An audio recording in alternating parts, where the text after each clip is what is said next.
अबरार रशीद आपकी खिदमत में एक मरतबा फिर हाजिर है और आपसे दरख्वास्त कि अगर अभी तक आपने चैनल को सब्सक्राइब नहीं किया तो इसे सब्सक्राइब कर लें, जो बेल आइकन है उसको ज़रूर प्रेस कीजिएगा। आपका बहुत बहुत शुक्रिया।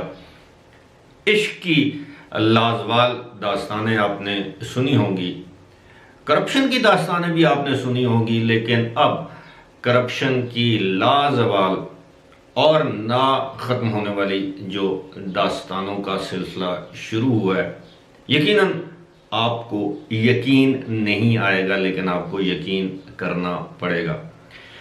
ये सब कुछ जो है ये उस रियासत मदीना में होता रहा जिसके दाई ये कहते थे कि वो नया पाकिस्तान देंगे, पाकिस्तान को रियासत मदीना बना दिया है, जहाँ पर इंसाफ आम था, जहाँ पर कोई शख्स भूखा नहीं सोता था।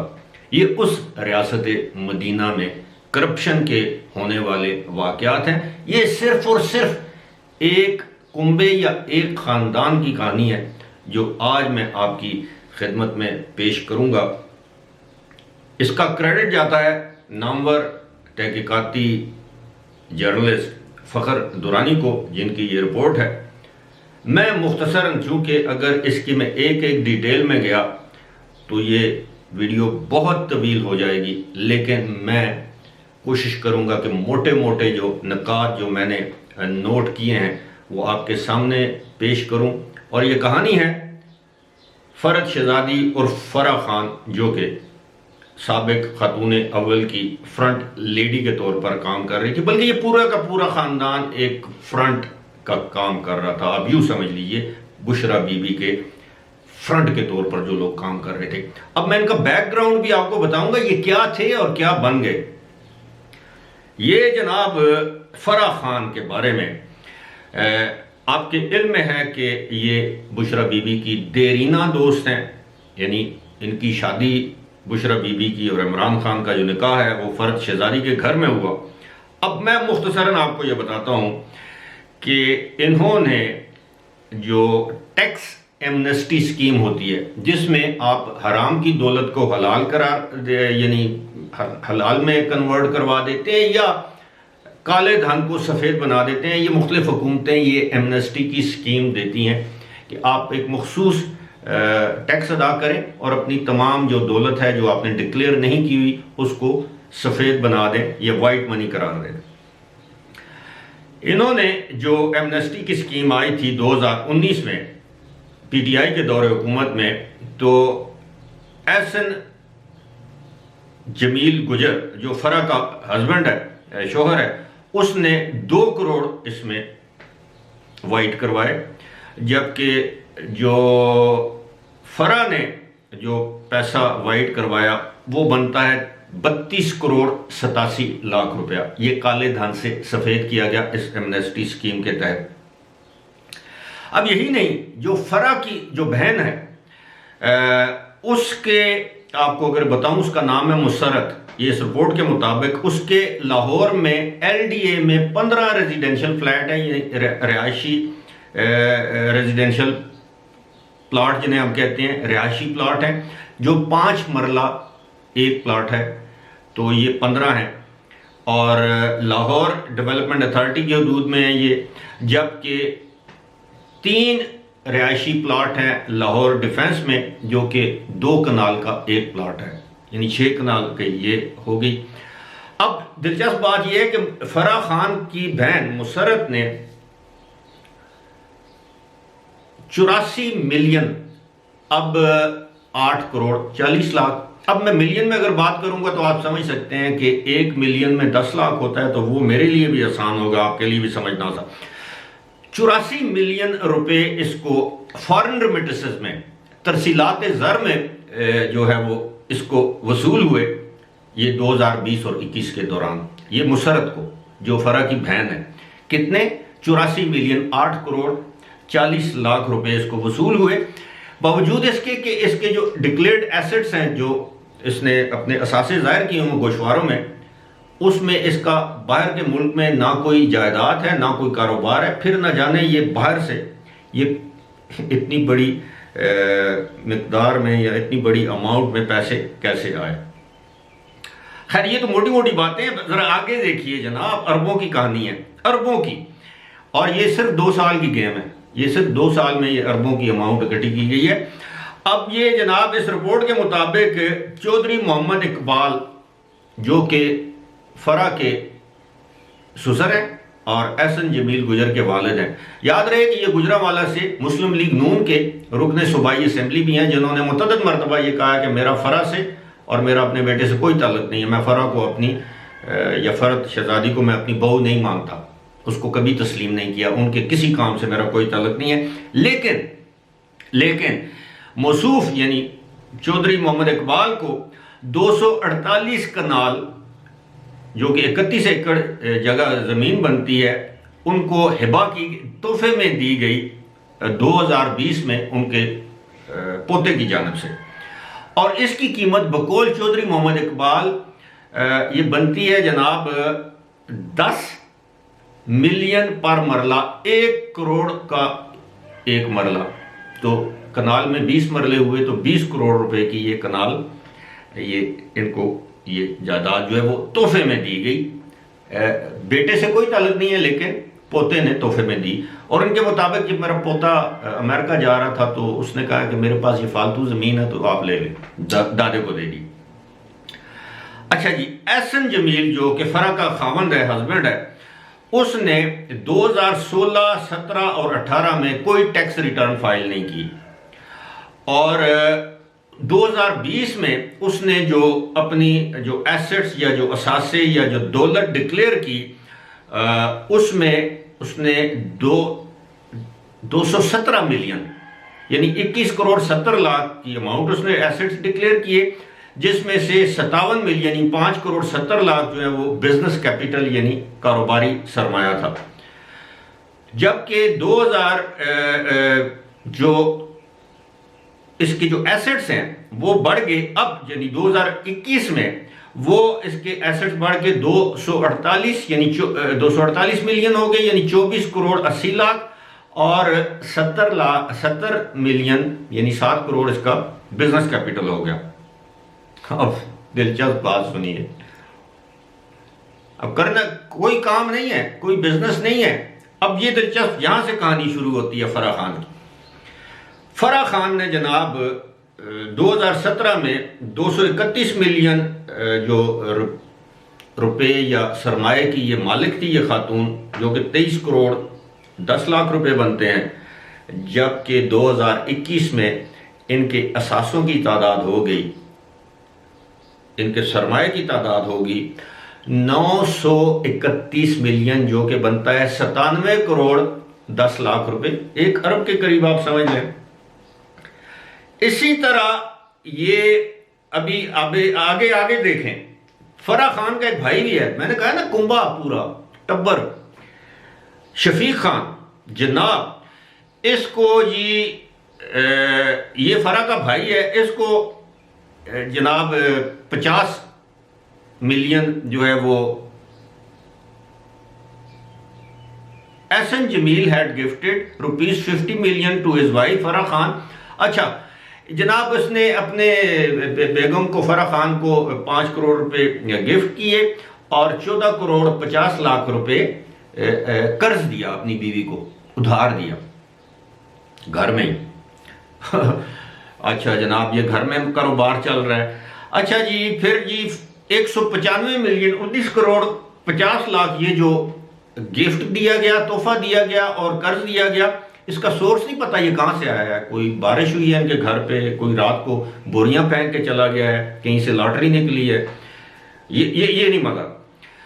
अच्छा जी, इसी तरह एहसन जो है वो फरा का खावन, उसको 79 मिलियन 79 मिलियन 7 करोड़ 90 लाख रुपए उसको तोहफा मिला, लेकिन इसका भी नहीं पता ये कहाँ से आया। 2021 में फरा खान ने अपने भाई शफीक खान को, ये सारे खान हैं माशाल्लाह, कभी कहीं गुजर हैं कहीं खान हैं, बहरहाल जो भी हैं, फरा खान ने 2021 में 21 2 करोड़ 12 लाख रुपए 21.2 मिलियन अपने भाई शफीक खान को उधार दिए। शफीक खान ने 2018, 19, 20 और 21 में कोई टैक्स रिटर्न जमा नहीं करवाई, और इसमें यह भी बताया गया है कि जनाब ये जो फरा की जो बहन है मुसरत खान, उसके मुताबिक उसने 2020 और 21 में 8 करोड़ 40 लाख रुपए सिर्फ 2 सालों में उसको बाहर से आए, ये पैसा आया।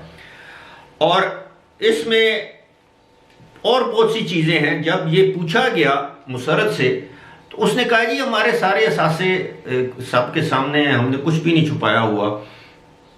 और अब अंदाज़ा कीजिए कि ये जो सारी कहानी, ये बड़े मोटे मोटे पॉइंट्स मैंने आपको बताए हैं। अब अगर अब 2016 में जो मुसरत खान ने जो एसेट्स अपने डिक्लेयर किए थे, उनकी टोटल मालियत थी 3 करोड़ 96 लाख के करीब, ठीक है जी। और इसमें ये लाहौर डिफेंस में थी, और फिर इसी तरह इसकी कोई फिर एक सोसाइटी में कोई 2 करोड़ 25 लाख रुपए की कोई जायदाद थी। लेकिन 2017 में ये 5 करोड़ 48 लाख हो गई। लेकिन दिलचस्प बात यह है कि ये जो सारी जो हैं प्रॉपर्टियां हैं या जो एसेट्स हैं, उनकी मालियत होगी जनाब 2020 और 21 में 12 करोड़ 95 लाख रुपए। ये फरा की बहन की मैं बात कर रहा हूँ। इसी तरह आप अंदाज़ा कीजिए कि ये जो रेमिटेंसेस आई हैं एक टैक्स ईयर के दौरान 7 करोड़ 26 लाख 50 हज़ार, कहता हूँ करोड़ों और के से नीचे तो कोई बात ही नहीं। अब आप ये बताएं, अब मैं फरा का बैकग्राउंड आपको बताता हूँ। फरा शेखुपुरा से चलती है, लाहौर में आती है। लाहौर में वो एक जो होती है ना वो आंटियाँ, किसी आंटी के हथे चढ़ती है, फिर इसको पढ़ने का शौक़ है, फिर इसको मॉडल बनने का शौक़ है। ये मैं फरा का माजी आपको बता रहा हूँ। जो लोग लाहौर में रहते हैं वो अच्छी तरह वाकिफ़ हैं, जो नहीं रहते, अगर उनका कोई अजीज़ रिश्तेदार दोस्त अहबाब लाहौर में, तो आप ये कंफर्म कर सकते हैं। वहाँ पे जनाब फोर्ट्रेस में एक बुटीक थी, उसके मालिक के पास ये जाती है। वो बुटीक का मालिक जनाब इससे फ़ोटोशूट करवाता है अपनी बुटीक की मॉडलिंग के लिए। करते करते करते जनाब ये मुख्तलिफ हाथों से होते होते ये एक ग्रुप है, और ये फिर चली जाती है। ये जो मौजूदा इसका खावंद है, जब इसे पता चलता है कि ये तो इसकी तो हाउसिंग सोसाइटियाँ हैं, तो शिकार तो ढूंढती हैं इस तरह की ख़वातीन, तो फिर उसके से चढ़ जाती है। फिर ये सोशल जो लाहौर का जो सोशल सर्कल है मखसूस किस्म का, आप समझते हैं ना, मखसूस किस्म का सोशल सर्कल, जहाँ पे पार्टियाँ होती हैं, फार्म हाउसेज में डांस, ये वो और बहुत कुछ होता है। तो फिर ये करते करते जनाब ये फिर हमारी साबिक खातून अव्वल के ग्रुप में शामिल हो जाती हैं, जहाँ पहले ही इस तरह के बहुत से किरदार मौजूद होते हैं, जिनमें फिल्म स्टार नूर है। अगर आपको याद हो तो वो कंदील बलोच जिस बेचारी को मार दिया गया, वो बेचारी नमाणी थी, वो इतनी ज़्यादा नहीं थी समझदार, तो वो अपनी क्या कहते हैं साफ गोई की वजह से वो बेचारी मारी गई। लेकिन फिर इन्होंने ये, अब अंदाज़ा कीजिए कि कोई इससे पूछे, बीबी तू कोई किसी जागीरदार की बेटी है, तू कोई डॉक्टर शीरी मज़ारी है पीटीआई में, तू कोई किसी वडेरे की बेटी हो, ये एक दूसरे को तुम कर्ज दे रहे हो, उधर से पैसा आ रहा है, इधर से पैसा आ रहा है, मियाँ बीवी को कर्ज दे रहा है और तोहफे दे रहा है, बीवी मियाँ को दे रही है, बीवी भाई को बहन भाई को दे रही है, भाई बहन को दे रहा है, कुछ समझ नहीं आ रही, आपस में ही ये सारा मामला चल रहा है। लेकिन जिस तरह मैंने बताया है कि ये इश्क की लाजवाल दास्तानें होती हैं, ये करप्शन की लाजवाल दास्तानें हैं, और ये करप्शन की बहुत सारी दास्तानों में से एक दास्तान है। जो जो वक्त गुजरेगा गर्द आहिस्ता आहिस्ता ये बैठेगी, फिर ये करप्शन की धूल उठेगी। मैं कब से आपसे कह रहा हूँ, जो लोग रेगुलरली मुझे देखते हैं, मैं तकरीबन 2 महीने से आपको ये कह रहा हूं कि वक्त गुजरने दीजिए, और अब भी मैं आपको कहता हूं कि इंशाअल्लाह ईद के बाद जो जो धरने का बुखार चढ़ेगा, उसी तरह यहां से एक ना एक जो है फुलझड़ी करप्शन के मामलात की आती रहेगी, और आप यकीन कीजिए कि इन लोगों को छुपने की जगह नहीं मिलेगी। वो लोग जिन पर करप्शन का इल्जाम था, कोई 22 महीने जेल काट आया, कोई 26 महीने जेल काट आया, किसी ने 14 महीने जेल में काटे, कुछ तो ऐसे हैं बेचारे जिनको हिरासत के दौरान ही हार्ट अटैक हुए, कुछ मर गए, कुछ को हथकड़ियां लगे हुए मार दिया गया। कुछ आपको याद है ना, वो पंजाब यूनिवर्सिटी के या कोई प्रोफेसर साहब थे जिनकी लाश को भी हथकड़ियां और बेड़ियां लगाई हुई थी। तो अल्लाह का निज़ाम तो बड़ा फ्लॉलेस है ना, इसमें तो हमारा ईमान है। वहाँ देर है, अंधेर नहीं है। वो ज़बरदस्त और भरपूर इंसाफ करता है, और वो जो बेगुनाह लोगों जिनको अजियत दी गई, सजाएं दी गई, तो क्या अल्लाह ताला ऐसे लोगों को माफ़ कर देगा? नहीं, उनका अंजाम हमने देखना है, और अल्लाह से दुआ है कि अल्लाह उन लोगों का अंजाम हमें दिखाए। उसमें कोई भी है जिसने किसी बेगुनाह के साथ कोई भी ज्यादती की है। मैं अब भी कहूंगा कि किसी बेगुनाह के साथ ज्यादती ना की जाए, लेकिन ऐसे बदकिरदार लोगों को इबरत का निशान बनाना चाहिए, जो बदकिरदारी के साथ साथ उनकी हिम्मत और रियाकारी देखिए।